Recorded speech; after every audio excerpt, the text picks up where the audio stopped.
Hello friend, good afternoon. সবাই কেমন আছো? আর আজকে আমি সকাল থেকে সারাদিন তোমাদেরকে কোনো ব্লগ দিতে পারিনি, কোনো ভিডিও করতে পারিনি। কেন, কালকের আমার বাড়ি অনুষ্ঠান ছিল, ছেলের বার্থডে ছিল। তার জন্য মানে বার্থডে বা অনুষ্ঠান থাকলে বাড়িতে যেন প্রচুর কাজ থাকে। আর এত কাজের চাপের মধ্যে ছিলাম যে আমি কোনো সময় পাইনি। আর কালকেরে মানে অনেক রাত্রিবেলা ভিডিওগুলো পোস্ট করেছি। কি করব, সকাল থেকে খাটাখাটানি সারাদিনটা পুরো। আর আমার একার ওপর এত প্রেশার পড়েছে, একা নিজে হাতে সব কিছু করা। আর মানে লোকজন, মানে তাও বেশি লোক বলিনি অবশ্য, যাই হোক ধরো ওই 20 থেকে 22 জন মতো, যাই হোক সব তো নিজে হাতে সামলাতে হয়েছে।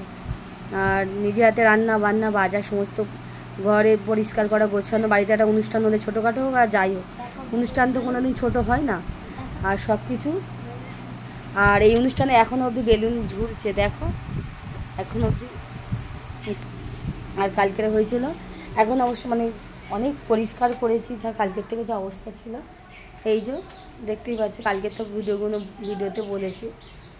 আর মানে ওই জন্য আজ পোস্ট করতে পারিনি অবশ্যই, এবার ভিডিও দেব।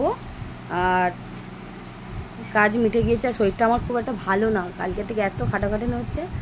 আর এই জন্য আমি তোমাদেরকে এটাই বলার জন্য আমি তোমাদেরকে ভিডিও বললাম, তোমাদের কিছু বলার জন্য।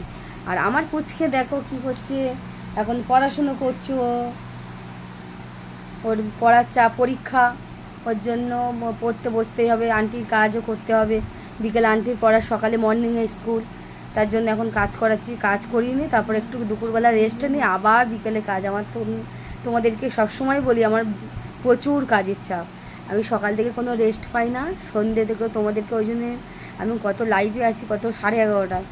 মানে ওর জন্য আমি এত ভিডিও করার সময় পাই না ঠিকঠাক। মানে যখনই একটু সময় পাই, দুপুরবেলায় যখন ঘুমাই না তখনই আমি ভিডিও করি, মানে কোনো কিছু করি। কারণ আমার সকাল থেকে আমি রাত এখন 11টা অবধি কোনো সময় পাই না, প্রচুর কাজের চাপ। ঠিক আছে, তোমাদের আর কিছু বলতে চাই না। আর যদি আমার ভিডিওটা যদি ভালো লেগে থাকে অবশ্যই একটা লাইক কমেন্ট করো, একটা শেয়ার করো। আবার পরের ভিডিও নিয়ে আসবো। টাটা।